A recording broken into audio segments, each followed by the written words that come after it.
what do you do in the event of an E-2 visa denial and you're still at the visa interview and just receive the bad news? The key in that situation is to understand that E-2 visa does not limit the number of times you can reapply for the E-2 visa, as long as you can satisfy the reason for the prior visa denial. So in that scenario, the top priority, number one, is try to convince or persuade the visa officer to delay the visa decision and give you an opportunity to fix or make improvements to overcome the visa officer's concern. The ideal scenario would be to convince the officer to just hold off on the decision and allow the applicant opportunity to take some time to make those improvements and then submit more evidence to overcome the concerns, and hopefully will satisfy the adjudicating officer and turn the denial into an approval. So we've had that happen before, and the result was an approval after making the necessary improvements and changes to the business. Now, what to do in a scenario where the adjudicating officer is determined on denying the visa? Well, it's still important to remain composed and focused, because it's very important to understand as much detail as possible the reasons for the denial. Oftentimes, visa officers will give very general reasons for denial, and it's not very helpful because it doesn't nail down exactly how much more investment would be satisfactory, how much more business development progress, how many more customer acquisition, or how many more employee hiring would satisfy the adjudicating officer. So in that scenario, try to inquire and request more clarity on why the investment or the business progress was not satisfactory.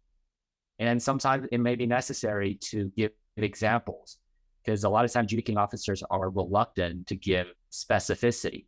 So, but the applicant has the ability to give examples, such as if I were to invest an additional $50,000 working capital and spent it on more inventory purchase or equipment purchase, or hire another 2 employees, would that satisfy you? Or would that make a meaningful difference in your decision?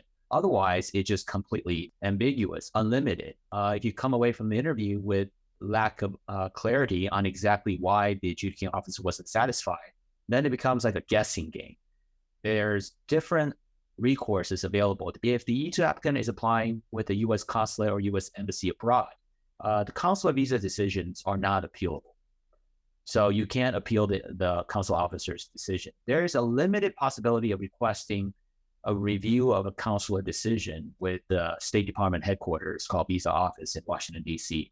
But that usually is a very rare option, because it takes a long time to hear back, and they great majority of the time they will side with the consulate's decision unless the decision was clearly erroneous under law. The more common and more effective recourse with the U.S. consulate visa decision is to reapply after satisfying the reason for the prior denial. So if the prior denial is fixable, such as increasing the investment, growing the business more, hiring more people to show more business development progress, then maybe the best recourse is to reapply and show those additional evidence that overcomes the prior visa denial decision. However, in a situation where the visa denial was for more personal reason, such as the applicant had a criminal record or prior visa violation or prior visa denial, those type of E-2 visa denials are harder to overcome because it still exists. The prior visa violation is still there, or the criminal record is still there. In that situation, it's very important to have a detailed consultation with an immigration attorney to evaluate how to mitigate the personal basis for denial, maybe to get the criminal conviction overturned, called post-criminal conviction relief request, or if the denial is for insufficient ties to home country, then developing stronger ties to home country, such as having a home, having a job, having financial assets, having more ties economically, professionally, financially, and then reapply after at least several months have passed to show that personal circumstances have changed. So it depends on the circumstance, and it requires a really detailed discussion and evaluation with an immigration attorney before deciding how to proceed.